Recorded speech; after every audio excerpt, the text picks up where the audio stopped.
Hi everyone, and welcome to another episode of Living Authentically, Becoming Your True Self, the podcast where we explore what it really means to live, speak, and lead from a place of truth and kindness.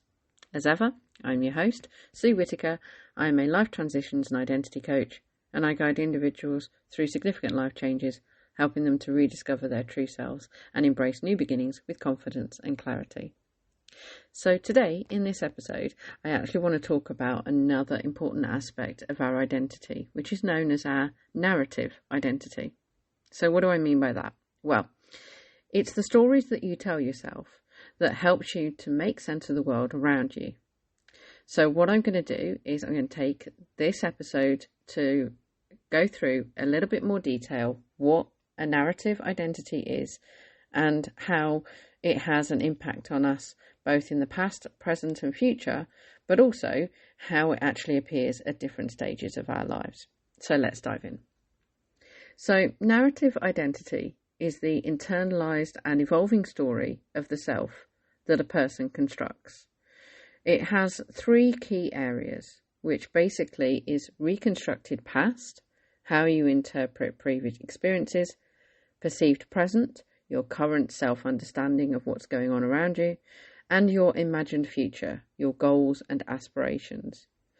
Now, the life story itself presents a sense of unity, purpose and meaning, helping to explain who you are and how you became that person and where your life might actually be going. Now, to go into a little bit more detail, reconstructed past is very much focused on previous experiences. Now, the mind, obviously, as we know, is, I suppose, a very complex computer. But actually, what we remember and what is actually factually correct can be slightly different. So when we look at reconstructed past, it's not necessarily a mirror image of what we experienced, but more about what we remembered about that experience. So let me explain. So to give you an example of one of my reconstructed pasts, when I was younger, I didn't like water. I actually got very upset every time I was put in the bath, had my hair washed or went swimming. So one of the things that I actually remembered was no matter how long I actually had in the water, I always had a negative experience. That means that even today, when I start to think about being in water, I actually still remember or interpret that actually it's a dangerous place to be. I'm not necessarily a strong swimmer, and I always struggled with learning how to swim confidently. So I think that probably has something to do with it as well. The perceived present as such, so your current self-understanding, is very much about how you see yourself in the world around you. I mean, this could be anything from how you consider how well you're doing with things, whether you're actually feeling like you're on top of life as such, or whether you've actually got other areas of your life that you're struggling with. The perceived present is actually that. It's perceived. So again, when you sometimes look at things around you, maybe take a moment to notice what you actually perceive is the case and what it might actually factually be the case. So again, another example for you. So at the moment, when we actually see people walking past us on their daily routines, there's a good chance that we will actually have an idea in our head of what they're doing or where they might be going. And again, we will look for indications of what we believe is the truth. That could be how they're dressed, where they're walking to, whether they're walking quickly, whether they're walking slowly, whether they're on their own or with people. All of these little different pieces of information gives us an idea in our mind of what we think is happening. But actually, just because somebody is walking very quickly doesn't necessarily mean that they're urgent. It could just actually mean that they actually have a fast walking pace. Equally, if somebody is actually chatting and laughing and walking slowly with friends, it doesn't necessarily mean they're not stressed. It just means that they're at that point in time, they're actually enjoying the company around them. And again, the final one we talked about was imagine future. So this is all about your goals and aspirations. Now, personally, goals is a very masculine phrase. So I sometimes tend to look at things like your intentions and aspirations rather than goals. Everybody has normally an idea of what they think their future is going to be. Now, this could be very far into the future, so years, decades, even ahead, or it could actually just be next week, next month, next year. Regardless, there is an element of what we actually think is going to happen. So whether we're going to be in a different job, whether we're going to be in the same house with the same family, etc., etc. And sometimes when we imagine that that might actually change, then if we actually think that it will change to something that we're not comfortable with, that again will have an impact on how we tell ourselves the story of what will happen. So I guess an example could be something like, okay, I'm not going to be successful at that particular project, at which point you may actually tell yourself that every time you're going to get items for that project, that you're not going to find the one you want, or you're not going to be successful in obtaining all the right information or, I guess, constructs for that project. So you might feel that the project is doomed to fail before it's even got off the ground. Again, a lot of what the stories of what we tell ourselves are actually very indicative of to what we actually will be able to achieve. So the key features to some of this identity, there are 4 key features to it. One is that it's selective. Oddly enough, you don't actually include every event, only the ones that you feel defining. I don't know about you, but when I deep into the past, I actually know that there have been some areas of my life that I would actually feel have defined how I felt about things in the future. Now, that could be because it's been a significant impact on me, or it could just be a moment where something really memorable happened and I've never let it go.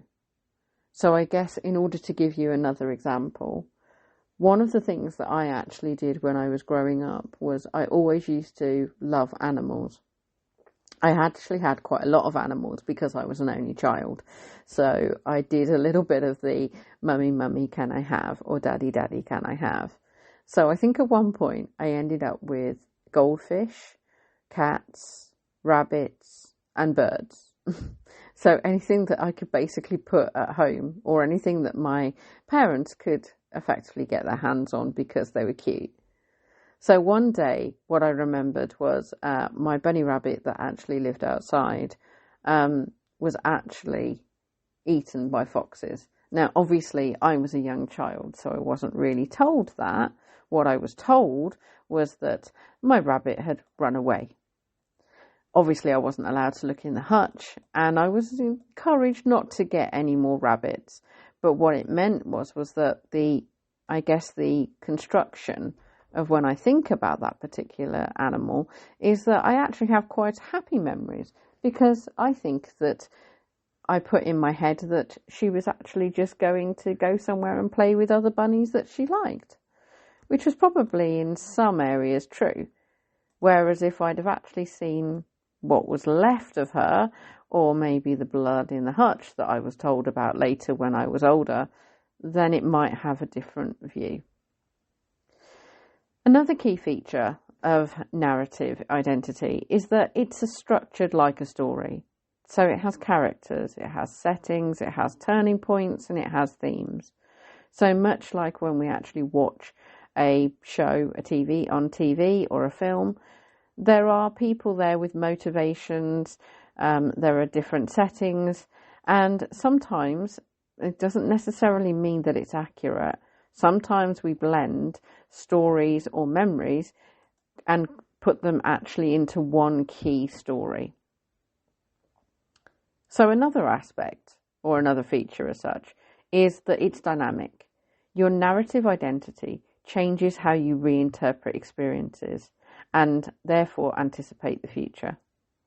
So a lot of the times, sometimes when you actually go back into your past, whether that be through therapy, through counselling, etc., if you actually realise that the story that you told yourself is actually a little bit different now that you're older, because you're looking at it with a different lens, or your understanding maybe a particular setting was different from what you originally thought, that can have a significant impact on how you think and feel about things, and also what your future will be.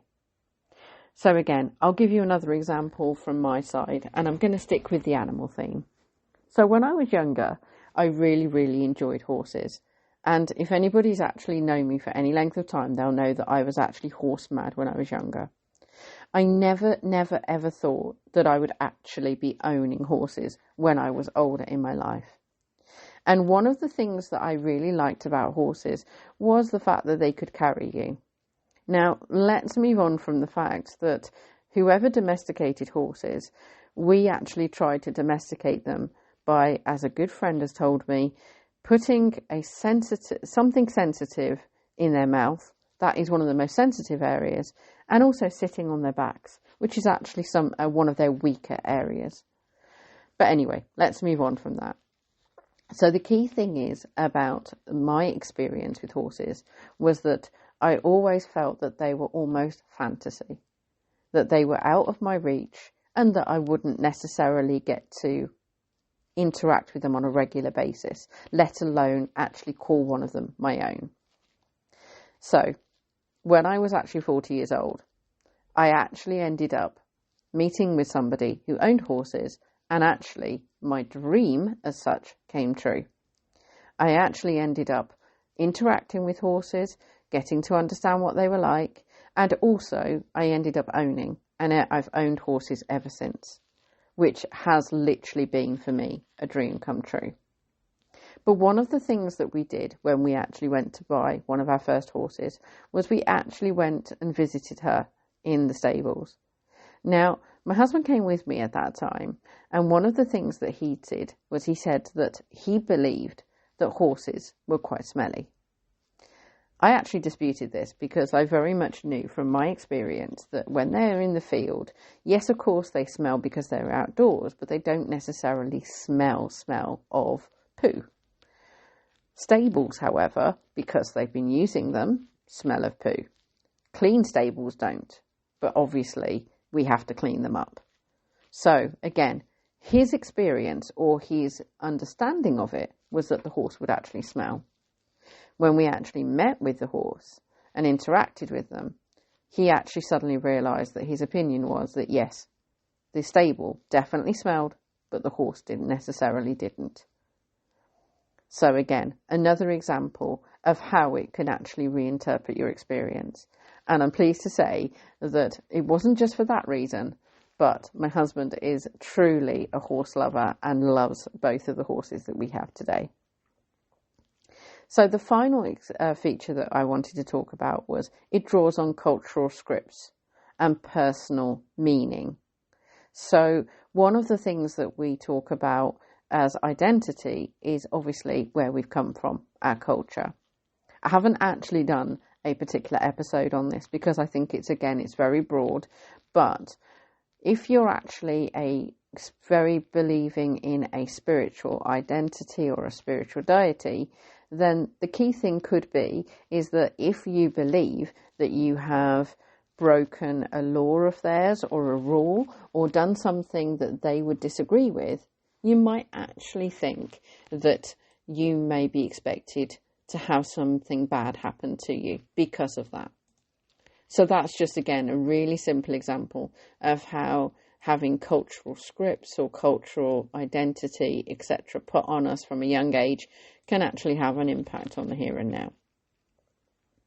So why does narrative identity matter? Well, interestingly enough, research shows that people who frame their life stories with growth, with redemption themes, tend to experience higher well-being and resilience.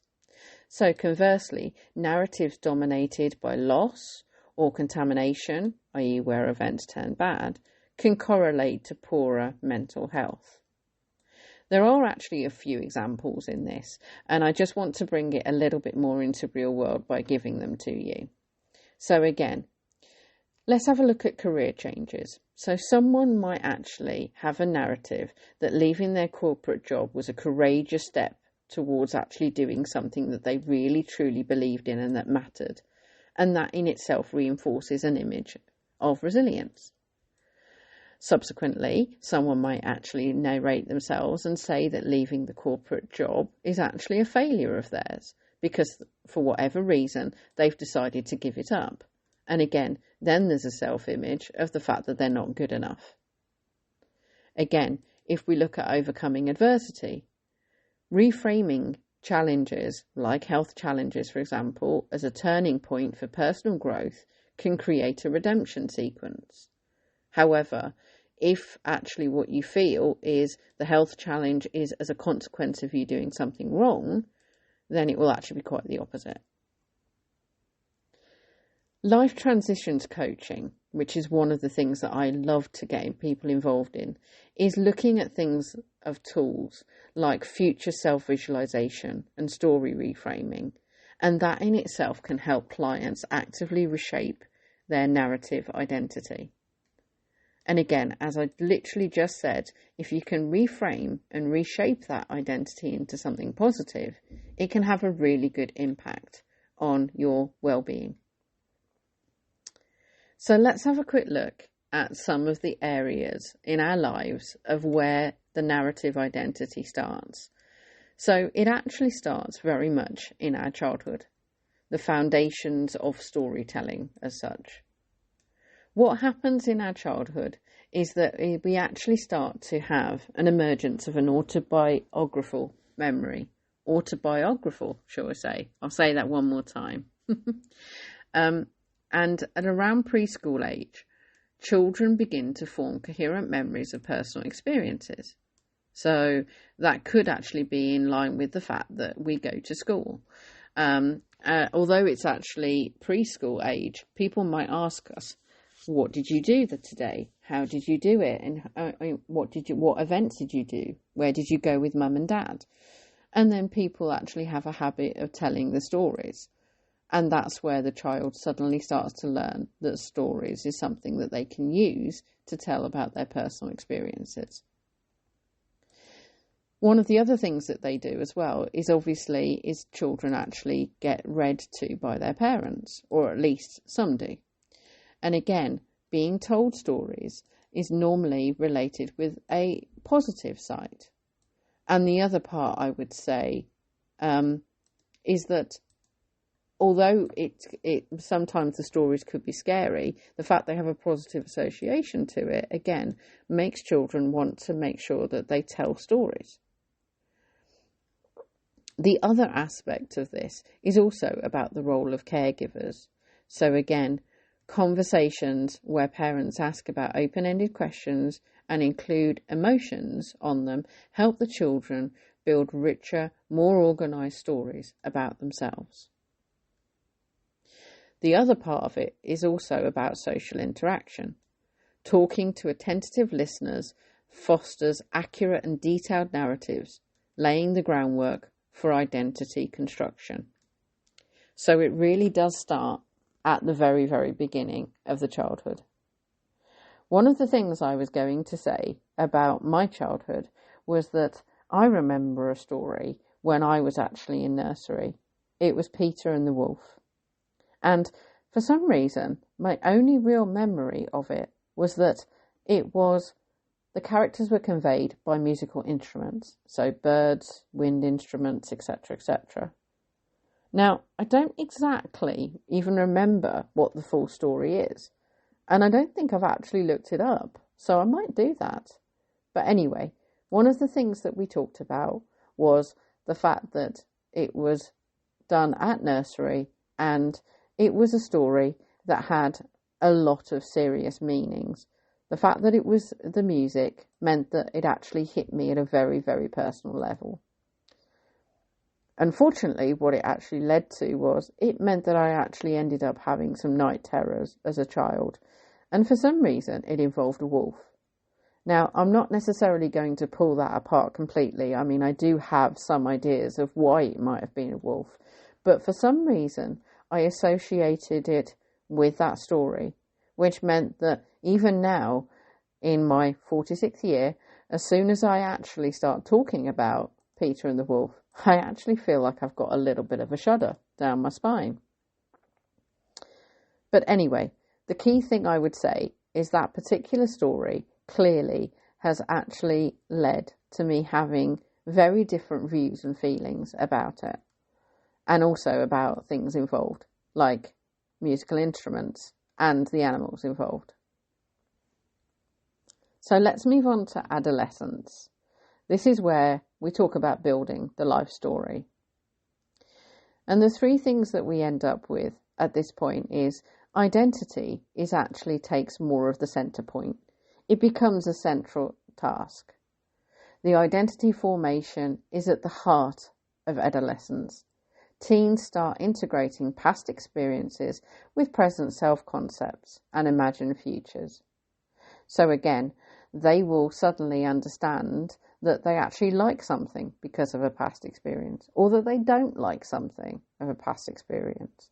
And they'll already have a conception of the fact that they might not like it. So if we look at something like food, it could well be that they don't like vegetables, that they'll only like this type of food, or they'll only like McDonald's or something like that. Oops, name drop. Anyway, the key thing is that the narrative complexity grows. So adolescents begin crafting stories that explain motivations. It explains choices, why they decided to do that, why they actually decided to change their mind or turning points.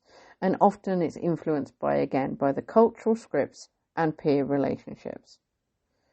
So again, I could go into a lot of detail here about how that depending on where you've come from and even in what location of the world will mean what things are more important to you than others. But I think we all get the point of that.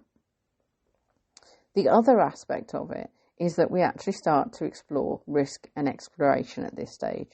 So the stories reflect experimentation with roles and values. So basically they start asking themselves who they are, where they're going, what they're going to do once they get there. And the whole idea behind this is so that they can actually go deeper into building that life story.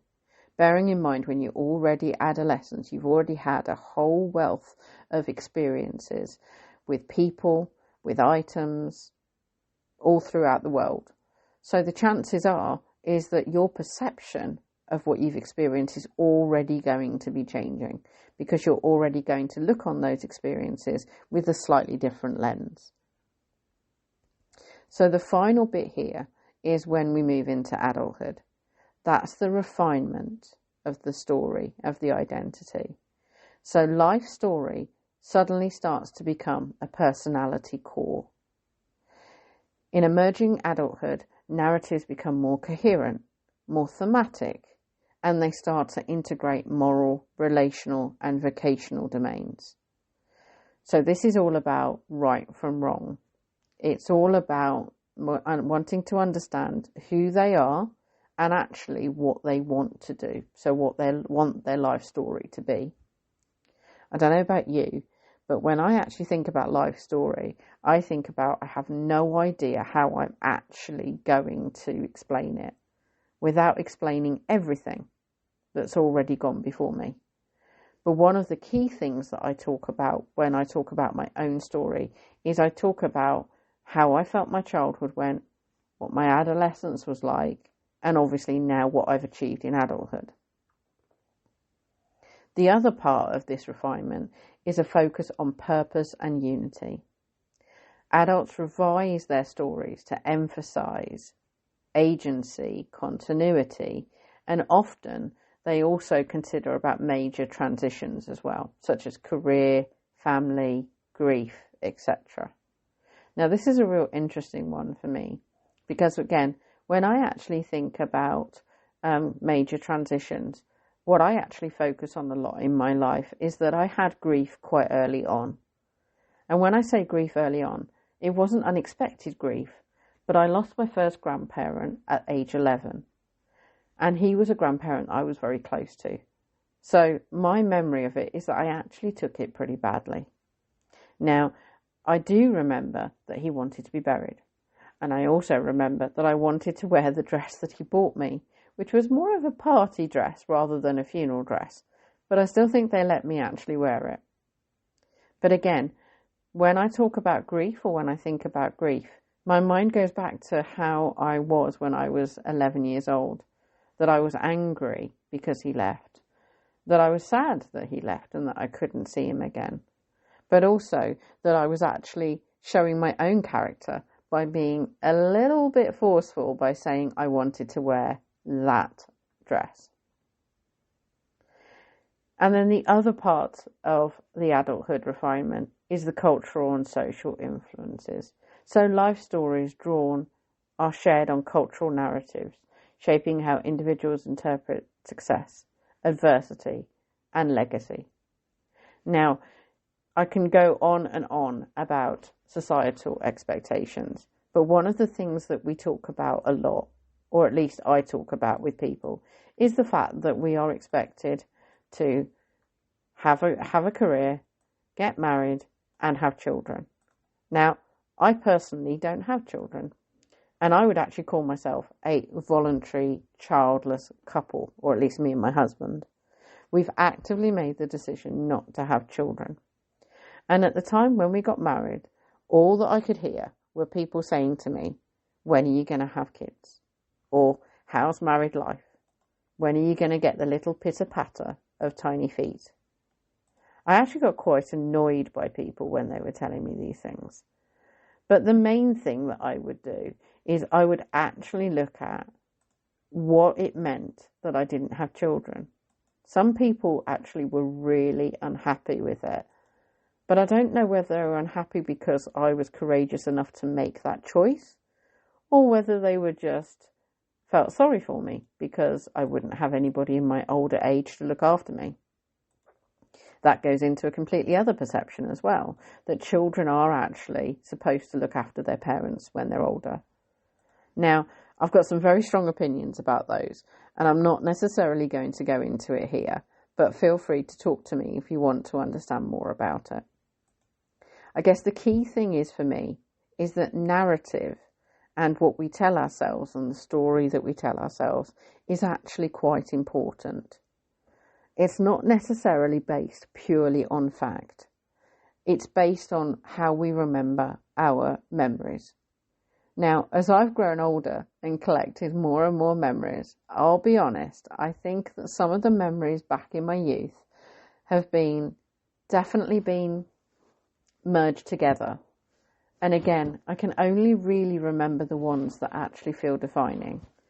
I don't necessarily think I can remember my last day at school, but I definitely remember the time when I was young and I fell in the playground and hurt my teeth. I remember that I actually ended up having such a sore mouth that I had to have soft food for what it felt like ages. I remember having chicken pox and scratching, and my mum telling me not to scratch even though I really, really wanted to. And there are other such stories like that I could keep going on about, but it's those sorts of memories, again, that I actually struggle to put on a specific detail of what I was wearing. All I remember was the people that were around me at the time and the support that I was getting. Now, some people might actually be able to remember the exact detail of it, and that's great if you can. It doesn't necessarily mean that your mental health is going to be better because you remember those details. The main part of a narrative identity is basically making sure that you look at it from a point of growth and well-being. So the key thing is that you need to make sure that the frame of your life story is actually more around the positive aspects or turning the negatives into positives. So again, I've spoken about this sort of thing before, especially with my childhood. I don't necessarily think that my childhood was particularly happy for multiple reasons. However, what I would say is that if I haven't had the experiences that I've had today, I wouldn't actually be where I am right now. And the reality of it is the life that I have now, I actually like. I really like it, in fact. And one of the reasons why I say that is because I took my own responsibility on my shoulders to make the life I wanted to. Classic example was about the horses and horse ownership. Never in my wildest dream did I think I would do that, but here I am. Not only do I own a horse, I own 2 horses. And I see them twice a week, and I love that. I have an idea of what my future's going to be, or at least what I would like it to be. Whether I can make it a reality, I guess, is going to depend on multiple things. But for the first time in quite a long time, I'm looking at the future with actually quite a bright light. And I'm really looking forward to getting there and all the things falling into place. Because whether it will happen exactly as I imagine it, or whether there'll be a broad element of it, it will, I'm confident, happy that it will go in that direction. So yeah, that's pretty much it for this week. So I hope you enjoyed it. Thanks very much for joining me as always. And again, if this episode has sparked something in you, I'd love to hear about it. You can connect with me on my social media platforms, and as always, they'll be in the episode description. So until next time, stay grounded, stay curious, and keep living authentically. Thanks, and bye for now.